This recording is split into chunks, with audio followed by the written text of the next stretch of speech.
किसी का चोरी हो जाती है और कोई बताने वाला कहता है आकर के भाई तुम्हारे चोरी होगी है और पता नहीं कितना नुकसान हुआ, अपना घर संभाल जाके। तो उसको अगर यदि उसने भांग ना पी रखी होगी, नशा नहीं कर रखा होगा, तो इतना ही संकेत बहुत है। वो तुरंत चल पड़ेगा अपने घर को, सो काम त्याग कर भी जाकर संभालूं के कारण बना कैसे हुई चोरी। और यदि उसने शराब पी रखी है या भांग पी रखी है तो वो कहेगा एक बार फिर बताना, वो कहेगा तुम्हारे घर में चोरी होगी। तो क्या वो ये कहेगा कि गा के सुना? और गा के सुनाएगा तो शराबी ही सुनाएगा उसको, कहेगा तुम्हारे चोरी हो गई। फिर वो जिसके चोरी होगी वो कहेगा हा क्या बात की, बहुत अच्छा कहा। और फिर दूसरा शराबी भी कहता है तुम्हारे चोरी हो गई, तो वो कहता आहा इसने बहुत अच्छा बनाया, इसने सही गाना सुना। और दूसरा तीसरा फिर कहता है, वो भी कहता है तुम्हारे चोरी हो गई। अरे वाह भाई वाह, कमाल कर। अरे नादान, ये कोई बात हुई? अगर होश में हो तो ये गाने और ये लटोटर आवश्यकता नहीं पड़ेगी आपको, ये सुरीली आवाज में गा के सुनाओ। हाँ इसकी बहुत अच्छी आवाज है, ये बहुत अच्छा वक्ता है। वक्ता तो वही है, दो बात बतानी है, बिना बंदगी भैंसा की जय बोक बने का खेला, कुकर सुकर खर्ची की जगह छोड़ सकल बद फैला। इतना संकेत बहुत है कि अगर भक्ति नहीं की तो पशु बनोगे और फिर ऐसी दुर्गति होगी, ये बुराई त्याग दो, सब बदफैल त्याग दो। इतना ही को काफी है, इतना ही बहुत है। लेकिन हमारे 3 इंजेक्शन लग रहे हैं, तीनों नशे के, एक रजगुण का, एक सतगुण का, एक तमगुण का। और ये इंजेक्शन इस एंटीबायोटिक ज्ञान से ही समाप्त होंगे, निष्क्रिय होंगे, अन्यथा इसका कोई विकल्प नहीं है, कोई अल्टरनेट उपचार नहीं है। तो वो भी गाने वाले भी नशे में हैं और सुनने वाले न्यू कहने वाले, हाँ सुना, ओहो इसकी बहुत अच्छी वाणी, ये बड़ा अच्छा वक्ता है, क्या बात की, वो संत बड़े अच्छे प्रवचन करता है। प्रवचन तो 2 अक्षर की बात होती है भाई, भक्ति करो, बुराई त्याग दो, परमात्मा का नाम लो। ये बहुत बुरा हाल होगा, पशु बनेगा, पक्षी बनेगा। फिर भी संतों ने जैसे पहली क्लास के बालक को समझाया करें, A for apple, B for book, इस तरह के गाने को कहा भी है। बाकी नो नहीं ढोलक ढालक बांध के फिर तू सुना फिर तू सुना। बच्चे अगर कहें कि इस अध्यापक ने अच्छा नहीं गाना था, दूसरे अध्यापक को बोला वो सुना होगा हमने, ए फॉर एप्पल। तो ये हम कति भक्ति मार्ग से घने दूर कर रखे हैं और हमें परमात्मा पाने की रुचि तो है, लेकिन हम उसको दूसरी तरफ से लगा देते हैं। फिर हम उनकी तरफ देखने लग जाते हैं, अब के वो गाना बढ़िया गाएगा, अब वो अच्छा गाए। ऐसे हमने देखा 10-10 बैठ जाया करते एक स्टेज ला के, एक उससे बढ़िया गाने की चेष्टा करता, प्रशंसा के पात्र होने के बाद। फिर दास ने देखा ये तो सब ड्रामा हो रहा है। फिर संतों की वाणी पढ़ी उन्होंने, फिर क्या बताया हमारे को, फिर उस आधार से इनकी गाइडलाइनों पर दास चला तो आज सफलता प्राप्त हुई। तो इस प्रकार आप 2 अक्षर की बातें होती है, स्वयं पढ़ो और स्वयं पढ़कर इन वाणी को फिर आपकी आंखों में आंसू आएंगी, स्वयं आप महसूस करोगे तो आनंद आएगा। दूसरी आपने तो फिर उनकी सुरीली आवाज प्यारी लग रही है, आपको ये नहीं मालूम उस वाणी में कहा क्या है।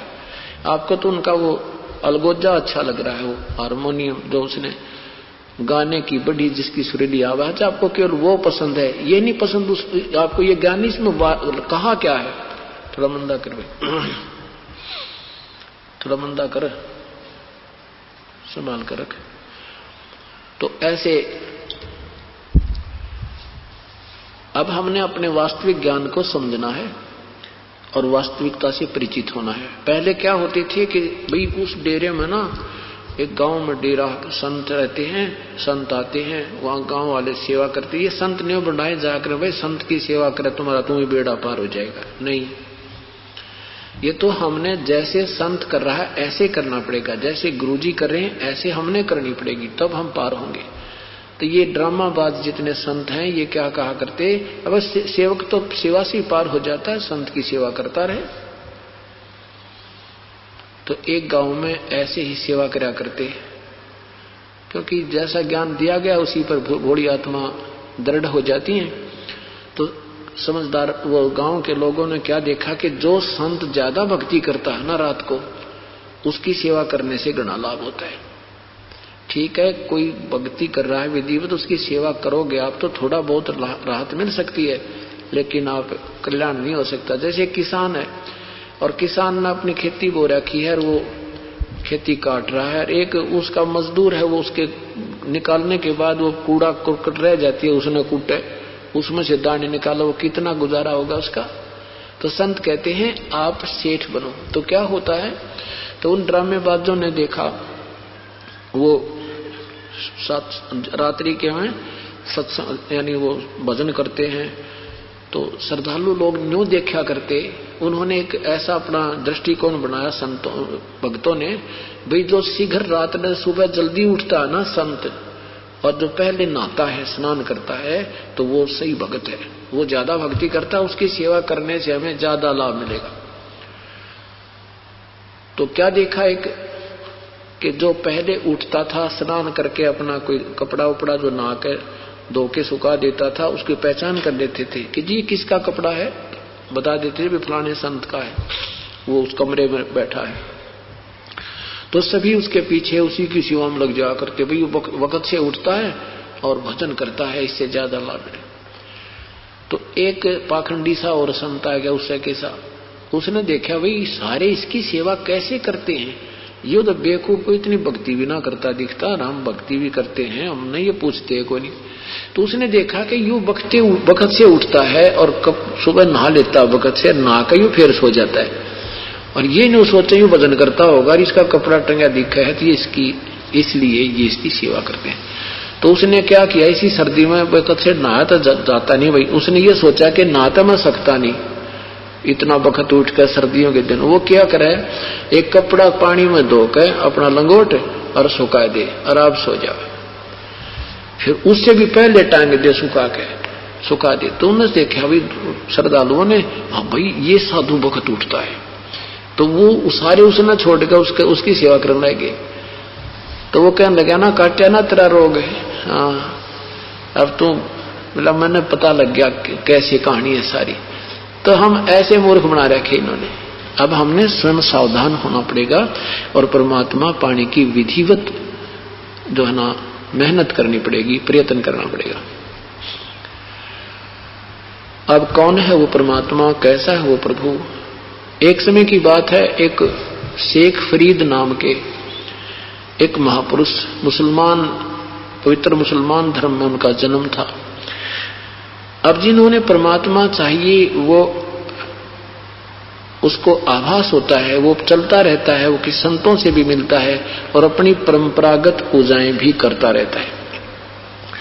शेख फरीद जी बचपन में बहुत नटखट थे, बहुत शरारत करते थे।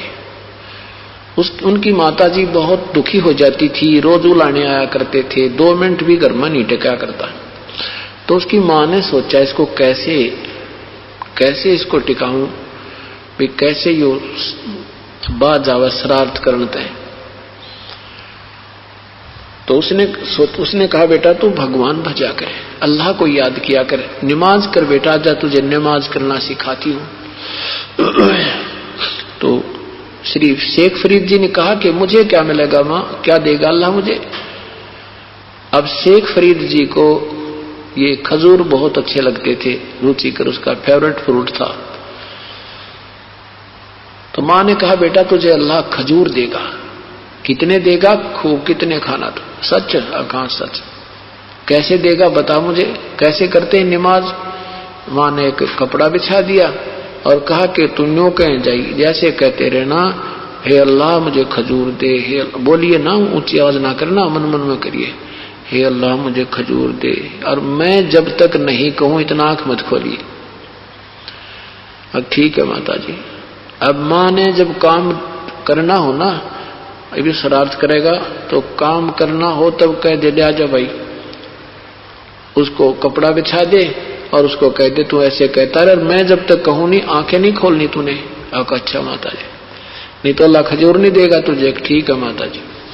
अब मां ने क्या सोचा कि अपना एक आधा किलो अंगूर खजूर मंगा कर रख लिए ला के तोड़, खजूर बहुत होते थे पहले, तो वो तोड़ के ला के रख लिए और उसके आसन के नीचे, कपड़े के नीचे पत्ते में डाल कर रखते और अपना काम कर लेना।